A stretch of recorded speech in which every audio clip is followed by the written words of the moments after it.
मेरे प्रिय विद्यार्थियों और दर्शकों, हार्दिक स्वागत है आपका। कैसे हैं आप सब? मुझे पूरी उम्मीद है आपकी पढ़ाई ठीक चल रही होगी। आज का आपका टॉपिक है खिलजी वंश। खिलजी वंश से भी एक प्रश्न पूछे जाने की प्रवृत्ति निरंतर परीक्षाओं में बनी हुई है। इसमें विशेष तौर पे आपको ध्यान देना है जलालुद्दीन फिरोज शाह खिलजी के द्वारा पूछे गए छोटे छोटे प्रश्न, एज वेल अलाउद्दीन खिलजी की बाजार व्यवस्था, अलाउद्दीन खिलजी के विजय अभियान और फिर फाइनली कुतुबुद्दीन मुबारक शाह खिलजी।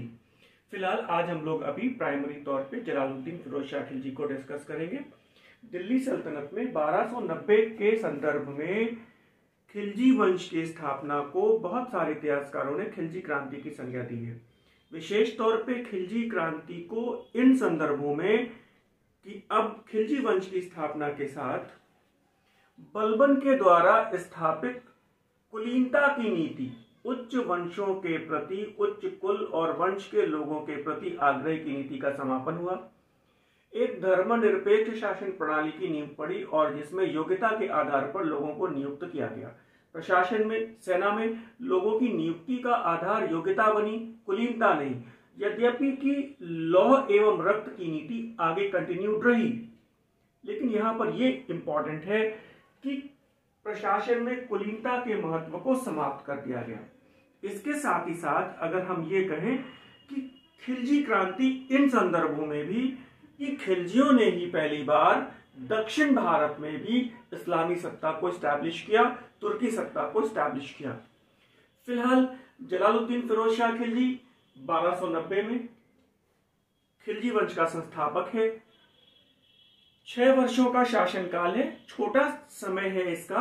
यद्यपि कि इन संदर्भों में जलालुद्दीन फिरोज शाह खिलजी बहुत इंपॉर्टेंट है, क्योंकि ये दिल्ली सल्तनत में सर्वाधिक अवस्था में लगभग 70 वर्ष की अवस्था में सुल्तान बनने वाला शासक था, पहला शासक था।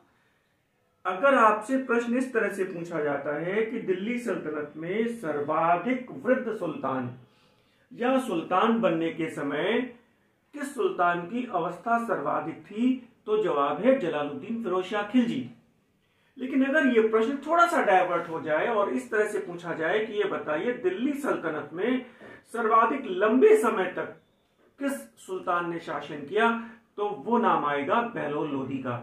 बहलोल लोदी ने लगभग 38 वर्षों तक शासन किया, 38 ईयर्स। लेकिन यहां पर पूछा जा रहा है कि सर्वाधिक वृद्ध सुल्तान कौन हुआ, तो जलालुद्दीन फिरोज शाह खिलजी। बेसिकली आप जैसा देख पा रहे हैं, जलालुद्दीन फिरोज शाह खिलजी ने किलोखरी के महल में अपना राज्याभिषेक करवाया। यह प्रश्न भी बहुत इंपॉर्टेंट है कि अलाउद्दीन खिलजी ने अपना राज्याभिषेक किस महल में करवाया, तो अलाउद्दीन खिलजी ने अपना राज्याभिषेक बलबन के लाल महल में करवाया। लेकिन अगर आपसे यह प्रश्न पूछा जाता है कि जलालुद्दीन फिरोज शाह खिलजी ने अपना राज्याभिषेक किस महल में करवाया, तो वो किलोखरी के महल में करवाया। मुझे एक प्रश्न और याद आ रहा है। आपसे यह पूछा गया है कि यह बताइए किलोखरी के महल का निर्माण किसने करवाया, तो किलोखरी के महल का निर्माण कैकूबाद ने करवाया था, जिसको अंतिम रूप से जलालुद्दीन फिरोज शाह खिलजी ने पूरा करवाया। मैं आपसे कहना चाहता हूं, एक प्रश्न मुझे ऐसा भी याद आ रहा है, कैकूबाद की विलासिता का केंद्र, तो वो है किलोखरी का महल, वो है किलोखरी का महल। ओके, अब कुछ छोटी छोटी सी घटनाएं हैं, जैसे आप देख सकते हैं मलिक छज्जू का विद्रोह जलालुद्दीन फिरोज शाह खिलजी के काल में, ठगों का दमन जलालुद्दीन फिरोज शाह खिलजी के द्वारा, और सीधी मौला का दमन। यह बहुत इंपॉर्टेंट प्रश्न है, सीधी मौला का दमन, सीधी मौला का विद्रोह जलालुद्दीन फिरोज शाह खिलजी के समय में।